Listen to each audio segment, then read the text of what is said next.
Hello from me, Lazarus. We continue with the next lesson. From the Lazarus IDE course. Last time we looked project in the Lazarus IDE, and now we'll take a look. Settings in Lazarus IDE. We open the PDF file. The main settings in the Lazarus IDE are of two types.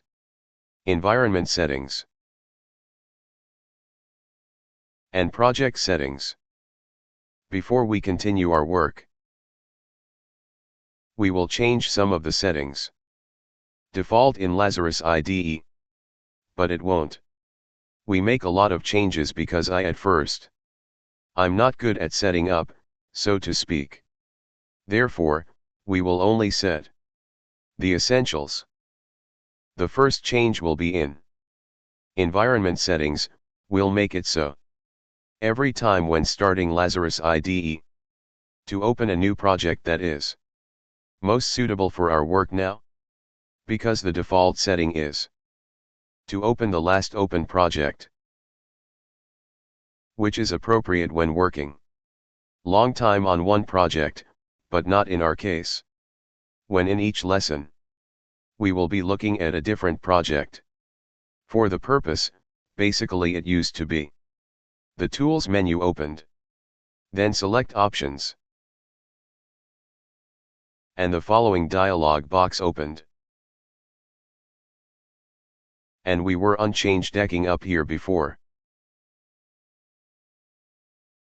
Open last project and packages at start. And everything is ready.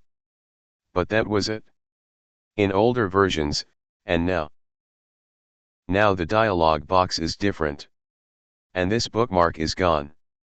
Now, at the moment, they put it on. Of the settings of IDE Startup. So now,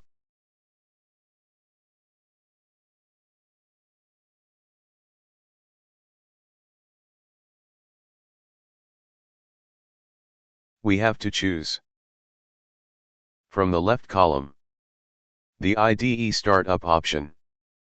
To remove the checkmark from Open last project and packages at start. In this case, we will not remove it, because I already removed it. And with you, in general, you will have to remove it. And press OK.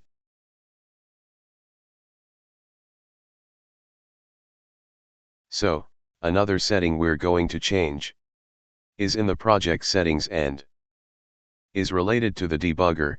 It is a module of Lazarus IDE through which it can be tracked.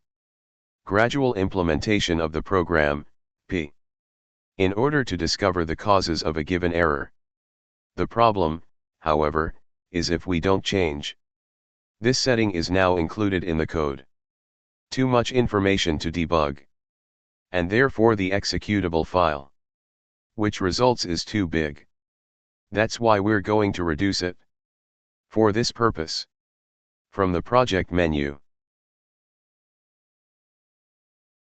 we select project options. So, it opens the following window. And from compiler options, /debugging.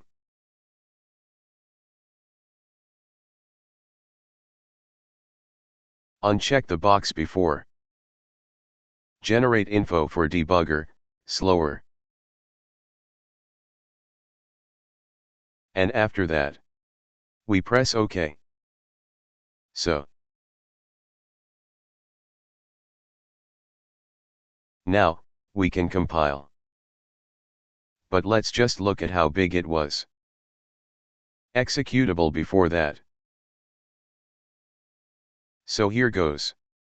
It was 24.4 megabytes. Now we will compile it again. And here, I open it to look. And we already see that is now only 2.73 megabytes. However, this applies only for the specific project. So we'll have to do it every time. And now we will make our second program. Let's change it up a bit and complicate our first program. Now we will open the Lazarus IDE again. Here we see that it is already opening to us. Empty project, default. Now we're going to click on that bar. And we will select T button. We also click on the form. And the button will appear on it. After that, we go on it.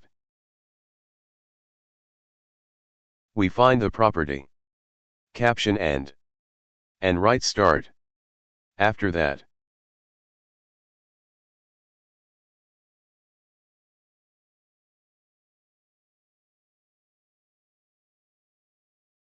press enter. And we see that the inscription immediately changes. Now, we see that at the edges of button, lines appear, and small squares. And when we place the mouse cursor on any of them, it turns. In a two-way arrow, here, we can extend to. We can also extend here. And from those who are on the corner, maybe to change the height and width as well.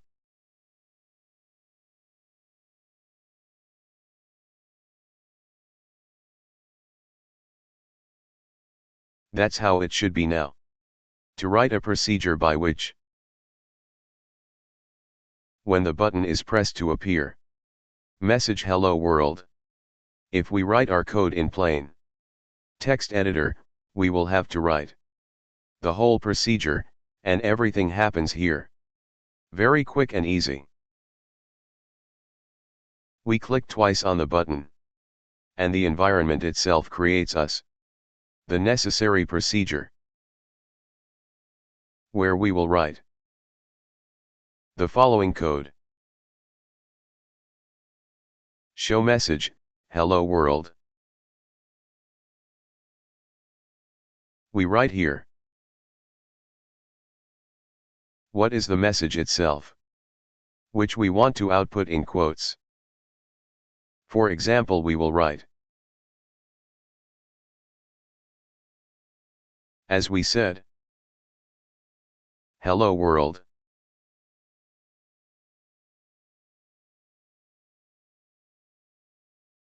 So,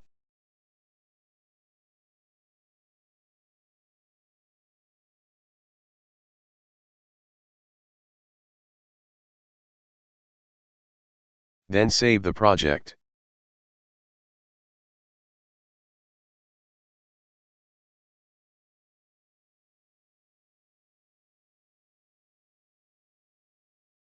Press OK. Compile and run. And here it is now. By pressing the start button and it appears the hello world message. This is our second program. Is up and running. And here I want to insert the following explanation. Due to the limited volume of the book and the lessons on the site, we will not consider for now comprehensively and in detail the programming language Pascal or Object Pascal. There are enough materials for this on the internet, especially in English and in Russian. Here we will limit ourselves only to the use of Object Pascal in the specific part from the application we are working with. That's it for this tutorial. Best regards.